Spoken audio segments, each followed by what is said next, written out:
Hola, Om Swastiastu dan salam kebajikan untuk kita semua. Dan semoga kawan semuanya selalu mendapatkan hari yang cerah dan diberi rezeki yang melimpah. So, kali ini Mimin akan membawakan narasi film berjudul Buddha Palm Technique dan bercerita tentang seorang pria bernama Jinbei yang mendapatkan kekuatan tapak Buddha setelah menjadi korban sebuah eksperimen gila demi mendapatkan uang untuk menyembuhkan kanker otak yang diderita oleh sang adik. Penasaran dengan kisah serunya? Yuk kita mulai intronya. 1, 2, 3.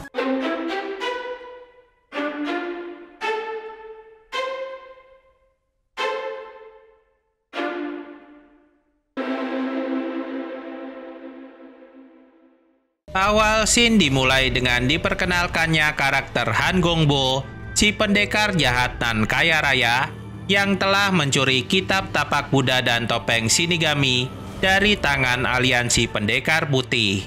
Akibat perbuatannya itu, Han Gongbo pun dikepung oleh puluhan pendekar dari klan Panah Petir dan juga klan Tongkat Penghancur yang telah menunggunya di depan gedung perusahaannya.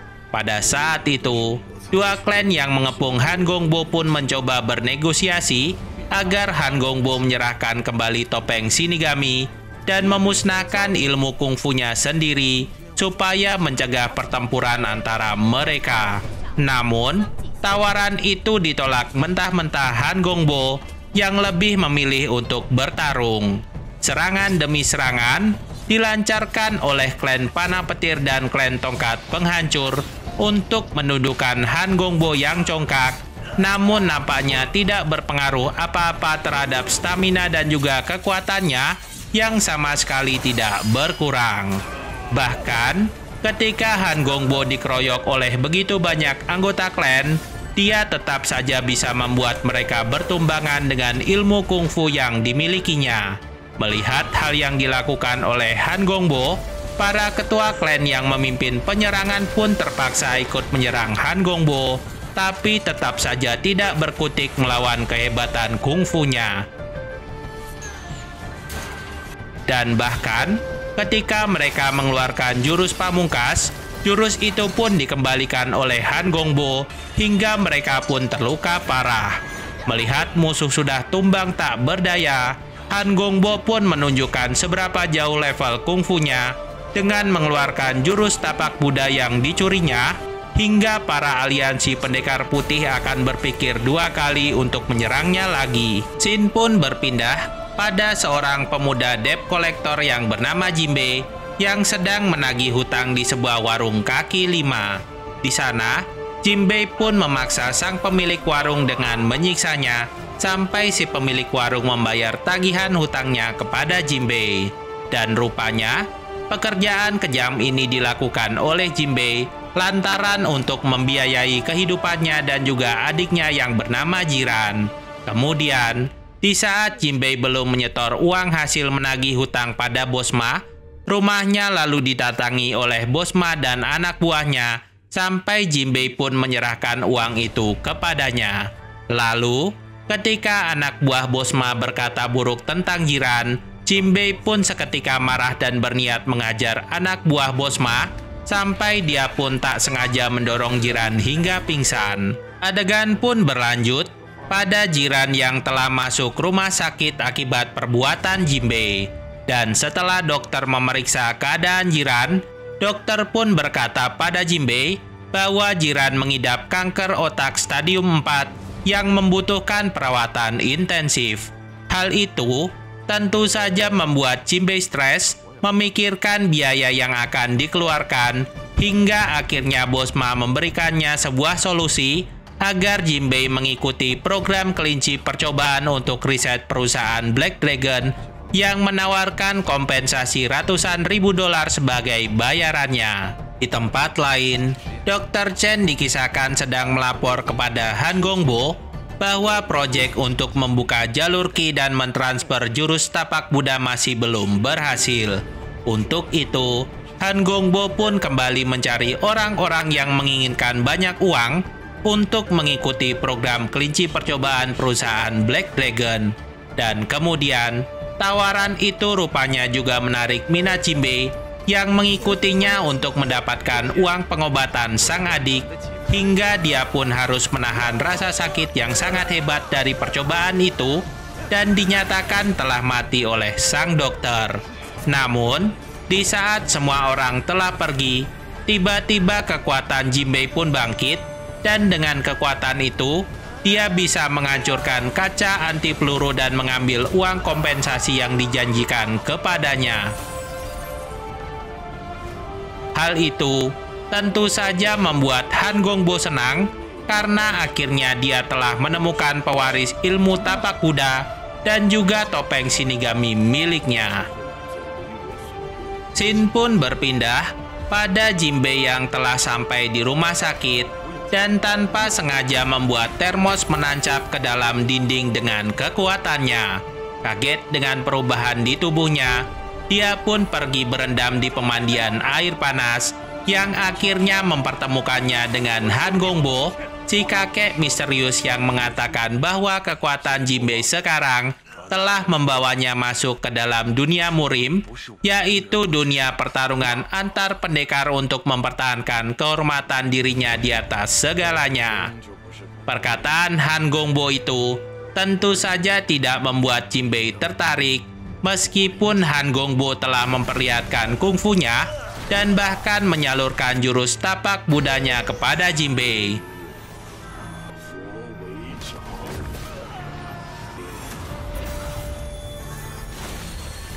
Hingga suatu ketika, Han Gongbo pun memasukkan sebutir pil eliksir untuk memulihkan jalur meridian Jinbei, yang membuat Jinbei bersemangat mendapatkan obat untuk kesembuhan adiknya melalui dunia murim yang dikatakan oleh Han Gongbo. Melihat Jinbei yang bersemangat, Han Gongbo pun memberikan sebuah token emas yang harus dibawanya ke suatu tempat untuk bisa diterima di dunia persilatan. Adegan pun berlanjut pada Jinbei yang telah berada di tempat yang ditunjukkan oleh Han Gongbo. Dan di saat Jinbei menunjukkan token emasnya pada sang pemilik bar yang bernama Hong Jun, seketika itu juga Hong Jun menerimanya menjadi bagian asosiasi dunia murim. Tidak mengulur waktu, Jinbei pun bertanya pada Hong Jun di mana dia bisa menemukan ramuan obat untuk pengobatan adiknya, yang lalu dijawab oleh sang pemilik bahwa semua penyakit dapat disembuhkan oleh pendekar berjuluk Dewa Obat. Mendengar hal itu, Jinbei pun menemui Dewa Obat dan bertanya tentang ramuan penyembuh yang dikatakan oleh Hong Jun. Lalu, Dewa Obat pun mengatakan bahwa penyakit jiran bisa disembuhkan asalkan Jinbei menemukan 3 bahan utama untuk ramuan itu, yaitu darah elang emas, 5 jenis racun surgawi, dan terakhir adalah ginseng berusia 1000 tahun yang bisa didapatkannya melalui misi rahasia lewat perantara yaitu Hong Jun si pemilik bar. Permintaan Dewa Obat ini akhirnya membawa Jinbei kembali kepada Hong Jun, yang kemudian memberikan 2 buah misi kepadanya untuk mendapatkan hadiah dari misi itu, yang berupa darah elang emas dan 5 jenis racun surgawi. Namun, di saat Jinbei akan menjalankan misi itu, tiba-tiba datanglah seorang pendekar wanita yang bernama Sun Ling, yang mengaku bahwa misi itu seharusnya dijalankan olehnya dan bukan oleh Jinbei. Oleh karena itu, Sun Ling pun bersikeras untuk mengikuti misi itu sampai dengan selesai bersama dengan Jinbei. Scene pun berpindah pada Jinbei dan Sun Ling yang menjalankan misi pertama mereka dari Hong Jun, yaitu untuk memusnahkan kungfu elang emas dari seorang pemuda bernama Shiro. Dan hal ini rupanya mendapatkan penolakan dari Shiro yang membutuhkan nadi lengannya untuk mengejar mimpinya sebagai pemain gitar profesional. Untuk itu, Shiro pun terpaksa melawan Jinbei yang menyerangnya bertubi-tubi, hingga membuat Shiro pun terpojok oleh serangan-serangan Jinbei yang dahsyat. Tak berhenti sampai di situ, Sun Ling pun juga membantu Jinbei dalam menyerang Shiro dengan pukulan dan tendangan kungfunya yang bertubi-tubi dalam menggempur pertahanan dari Shiro. Mendapat gempuran-gempuran sengit dari Jinbei dan juga Sun Ling, Shiro pun akhirnya masuk ke dalam mode serius dan berbalik menghajar mereka berdua dengan kungfu elang emasnya.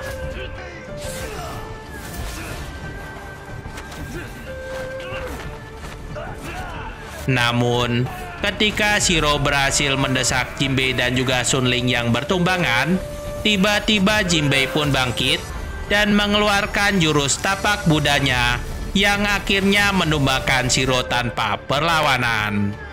Hal itu lalu membuat Shiro menyerah dan merelakan nadinya disayat oleh Sun Ling untuk menghilangkan kungfu elang emasnya. Shiro yang depresi melihat nadinya yang telah putus dengan sengaja berjalan di tengah jalan raya hingga dia pun tertabrak oleh mobil dan mati mengenaskan. Dan kemudian misi pertama pun berhasil diselesaikan oleh Jinbei hingga dia pun mendapatkan darah elang emas yang dicarinya. Dan ketika Jinbei sedang memikirkan adiknya yang belum pulih, tiba-tiba datanglah Han Gongbo yang menemuinya di sebuah atap gedung dan menyemangatinya. Saat itu, Jinbei pun meminta Han Gongbo untuk mengajarinya jurus tapak kuda tingkat kedua agar dia bisa mengendalikan kekuatannya dan juga menyelesaikan misi keduanya, yaitu untuk membunuh si Raja Racun.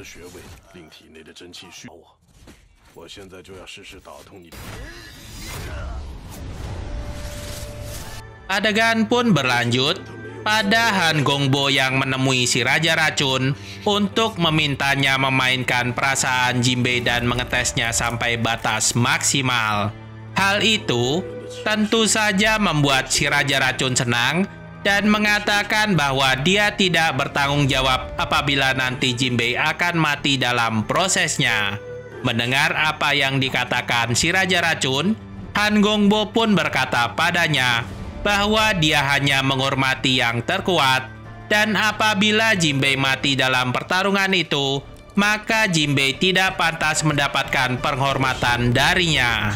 Di tempat lain, dikisahkan bahwa Jinbei dan Sun Ling telah masuk ke dalam klub malam milik si Raja Racun, dan di sana mereka pun masuk ke dalam jebakan si Raja Racun dan membius mereka dengan gas yang membuat mereka berdua saling bercinta satu sama lainnya dan terbangun dengan perasaan yang campur aduk. Di saat Jinbei terbangun, tiba-tiba dia pun menemukan Raja Racun yang mengatakan bahwa tindakan Jinbei semalam adalah ulahnya.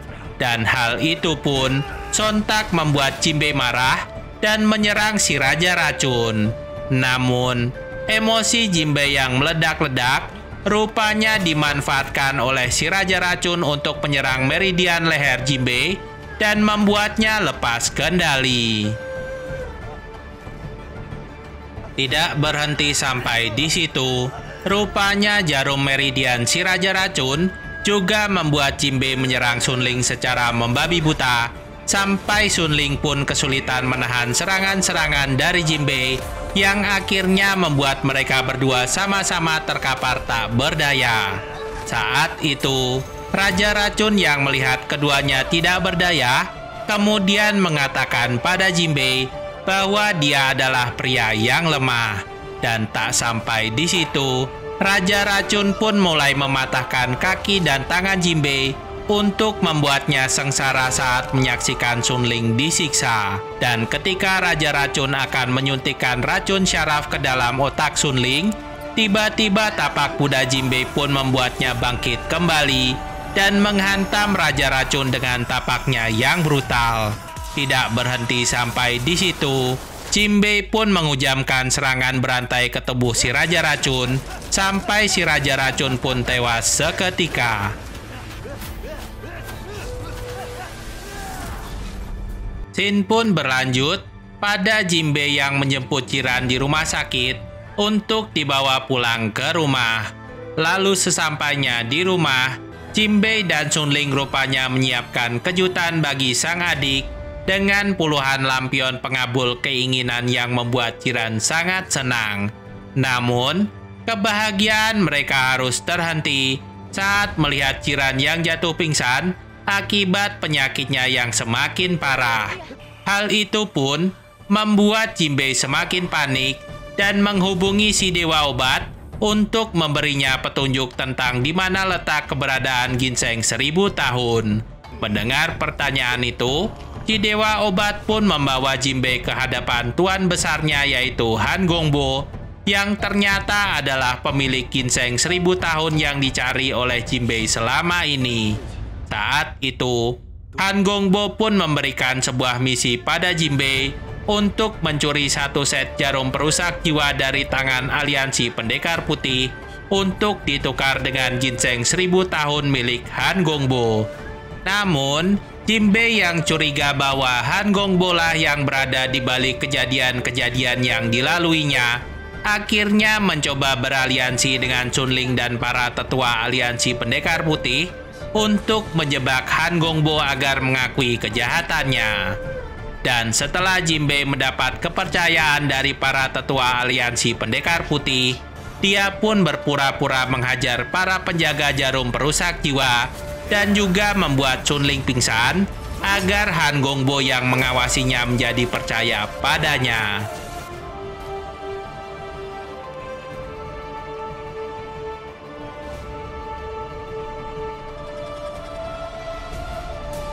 Lalu kemudian, sesuai janji Han Gongbo kepadanya, Jiran pun akhirnya diselamatkan dengan ramuan yang mengobati penyakitnya hingga sembuh. Han Gongbo yang senang karena telah mendapatkan seorang penerus jurus tapak Buddha dan juga topeng Shinigami, kemudian menginginkan Jinbei untuk memakai topeng Shinigami agar dia pun menjadi kuat sepertinya.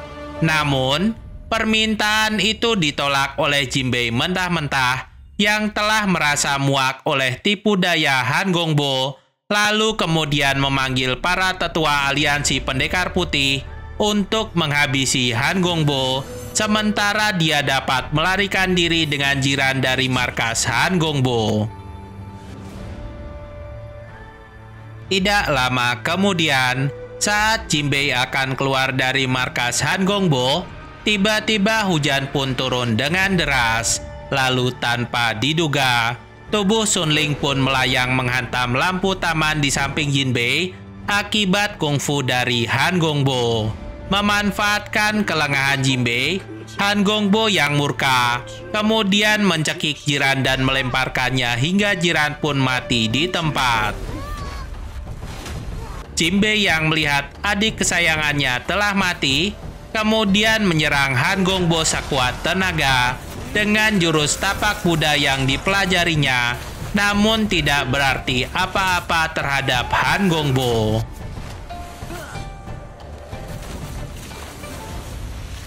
Lalu, Han Gongbo yang sangat kuat malahan membalikkan keadaan dengan menghajar Jinbei bertubi-tubi hingga Jinbei pun terkapar tak berdaya. Dalam keadaan Jinbei yang terpuruk, Han Gongbo pun mengeluarkan jurus tapak Buddha hitam andalannya untuk menggempur Jinbei, dan Jinbei pun mengeluarkan jurus tapak Buddha emas untuk mengimbangi jurus Han Gongbo, hingga akhirnya Jinbei pun harus takluk di bawah tapak Buddha Han Gongbo yang lebih hebat. Dalam keadaan terluka parah, Jinbei yang sebenarnya tidak menginginkan ilmu kungfu dari Han Gongbo, kemudian memusnahkan ilmu tapak Buddha emasnya sendiri sebagai bentuk perlawanan terhadap keinginan Han Gongbo kepadanya. Dan hal itu pun membuat Han Gongbo kecewa hingga akhirnya dia pun menjatuhkan Jinbei dari atas gedung miliknya. Dan pada saat itu, Jinbei yang hampir mati terjatuh ke dasar gedung, tiba-tiba teringat akan kenangan suka dukanya bersama Jiran dan juga Chunling. Dan hal itu rupanya membangkitkan jurus terakhir tapak Buddha yang hanya bisa dikuasai jika orang tersebut telah melewati kesedihan terdalam dalam hidupnya. Lalu, dengan jurus terakhir yang bernama Buddha Rulai Bangkit dari Debu, Jimbei pun sekali lagi menggempur jurus tapak Buddha hitam milik Han Gongbo, hingga Han Gongbo pun sekarat dan mati dalam senyumannya.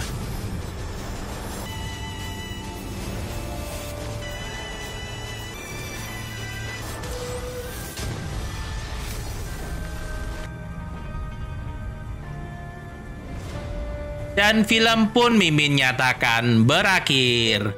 So, bagaimana tanggapan sobat film tentang narasi barusan? Semoga bisa menghibur hati dan jiwa sobat film ya. Dan sebelum Mimin pamit, jangan lupa buat like, komen, dan subscribe agar Mimin terus semangat untuk upload video terbaru. Akhir kata dari Mimin, Om Swastiastu dan salam kebajikan.